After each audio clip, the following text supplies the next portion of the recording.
Hello, welcome to my channel. अगर आप NCERT English को इंटरेस्टिंग तरीके से समझना चाहते हैं, तो आप बिल्कुल सही जगह पर है। तो जल्दी से सब्सक्राइब का बटन दबा दीजिए और बेल आइकन भी दबा दीजिए, ताकि आप कोई भी इम्पोर्टेंट टॉपिक मिस ना करें। चलिए, बिना किसी देरी के आज का टॉपिक शुरू करते हैं। हर दोपहर जब बच्चे स्कूल से घर लौटते थे, तो वे जायंट के गार्डन में खेलने चले जाते थे। वो गार्डन बहुत बड़ा और सुंदर था। उसमें हरी हरी मुलायम घास फैली रहती थी। जगह जगह सितारों जैसे खिले हुए फूल खड़े रहते थे। वहां 12 आड़ू के पेड़ थे, जो ऑटम में गुलाबी और मोती जैसे फूलों से लद जाते और पतझड़ में मीठे फल देते। पेड़ों पर चिड़िया बैठकर इतनी प्यारी धुन गाती कि बच्चे खेलना छोड़कर बस उन्हें सुनते रह जाते। वे खुशी से चिल्लाते, हम यहाँ कितने खुश हैं। एक दिन अचानक जायंट वापस आ गया। वह अपने दोस्त कॉर्नवाल के राक्षस के पास 7 साल तक ठहरा हुआ था। जैसे ही उसने बच्चों को अपने गार्डन में खेलते देखा, वह जोर से गरजा, तुम लोग यहाँ क्या कर रहे हो? यह सुनते ही सारे बच्चे डरकर भाग गए। जायंट ने गुस्से में कहा, मेरा गार्डन मेरा ही है। यहाँ खेलने का हक सिर्फ मुझे है। उसने पूरे गार्डन के चारों ओर ऊंची दीवार बनवा दी और बोर्ड लगा दिया, अवैध रूप से आने वाले को दंड दिया जाएगा। वह सचमुच बहुत सेल्फिश जायंट था। अब बेचारे बच्चों के पास खेलने की कोई जगह नहीं बची। वे सड़क पर खेलने लगे, लेकिन सड़क धूल और पत्थरों से भरी हुई थी। वहां खेलना उन्हें बिल्कुल अच्छा नहीं लगता था। पढ़ाई खत्म होने के बाद बच्चे अक्सर उस ऊंची दीवार के पास घूमते और अंदर के गार्डन को याद करते। वे दुखी होकर कहते, वहां हम कितने खुश रहते थे। फिर स्प्रिंग आया। देश भर में फूल खिले, पंछी चहचहाए। लेकिन जायंट के गार्डन में अब भी सर्दी ही थी। न वहां कोई फूल खिला, न चिड़िया गाने आईं। एक बार घास के बीच से एक फूल ने सिर बाहर निकाला, लेकिन जैसे ही उसने दीवार और बोर्ड देखा, बच्चों के लिए दुखी होकर वह वापस जमीन में चला गया। अब उस गार्डन में स्नो और फ्रोस्ट रहने लगे। वे कहते, स्प्रिंग इस गार्डन को भूल गया है, तो अब हम यहीं रहेंगे। स्नो ने सफेद चादर बिछा दी और फ्रोस्ट ने पेड़ों को चांदी सा रंग दिया। उन्होंने नॉर्थ वाइंड को बुला लिया। वह गरजते हुए आया और पूरे दिन गार्डन में शोर मचाता रहा। फिर उसने कहा, यह जगह तो बहुत मजेदार है, चलो हेल को भी बुलाते हैं। फिर ओले आए और हर दिन कई घंटे तक छत पर बरसते रहे, जिससे छत की पट्टियां टूट गईं। जायंट खिड़की से देखता और सोचता, स्प्रिंग क्यों नहीं आता? मौसम कब बदलेगा? लेकिन स्प्रिंग और समर कभी नहीं आई। पतझड़ ने भी बाकी जगहों को फल दिए, पर जायंट के गार्डन को कुछ नहीं दिया। वह बोली, यह बहुत सेल्फिश है, इसलिए वहां साल भर सिर्फ ठंडी हवाएं, बर्फ और ओले ही रहते थे।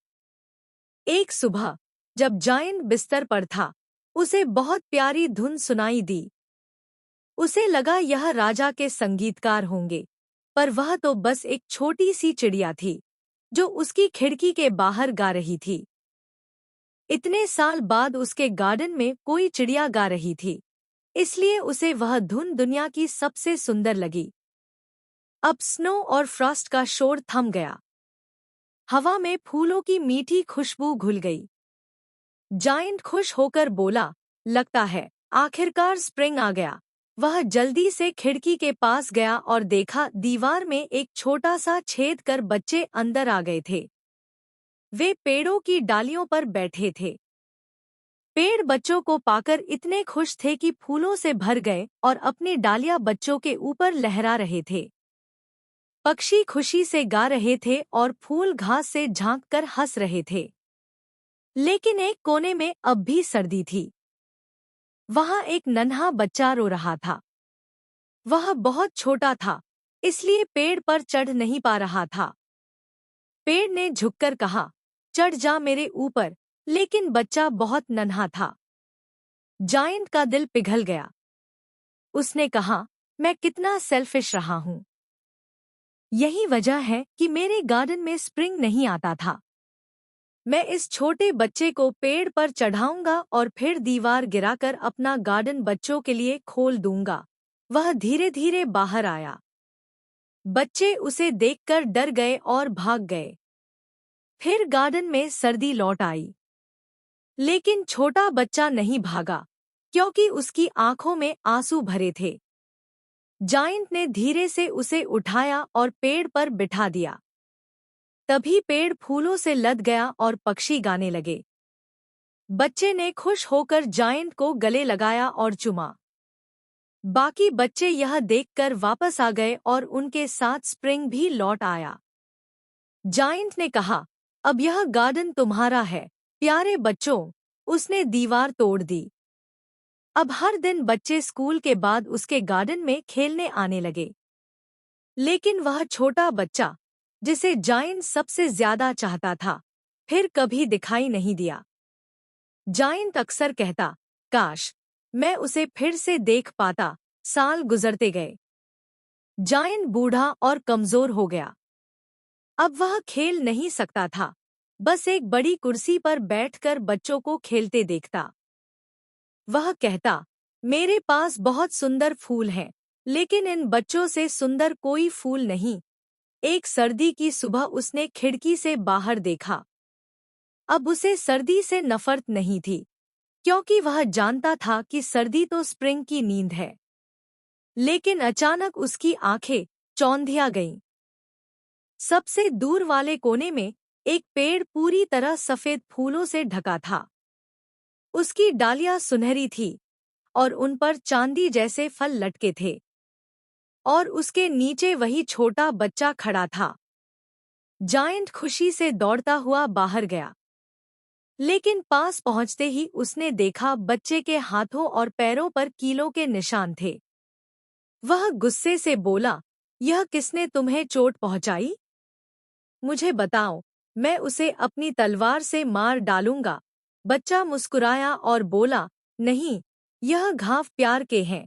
जायंट कांपते हुए बोला, तुम कौन हो? और वह घुटनों के बल उसके सामने झुक गया। बच्चे ने मुस्कुराकर कहा, तुमने मुझे एक बार अपने गार्डन में खेलने दिया था। आज मैं तुम्हें अपने गार्डन ले चलूंगा, जो कि स्वर्ग है। उस दोपहर जब बच्चे खेलने आए, तो उन्होंने देखा कि जायंट उस पेड़ के नीचे पड़ा था। उसके ऊपर सफेद फूलों की चादर बिछी हुई थी। वह मर चुका था, लेकिन उसके चेहरे पर गहरी शांति थी। Thanks for watching. अगर आपको ये वीडियो पसंद आई हो तो लाइक, शेयर और सब्सक्राइब करना ना भूले।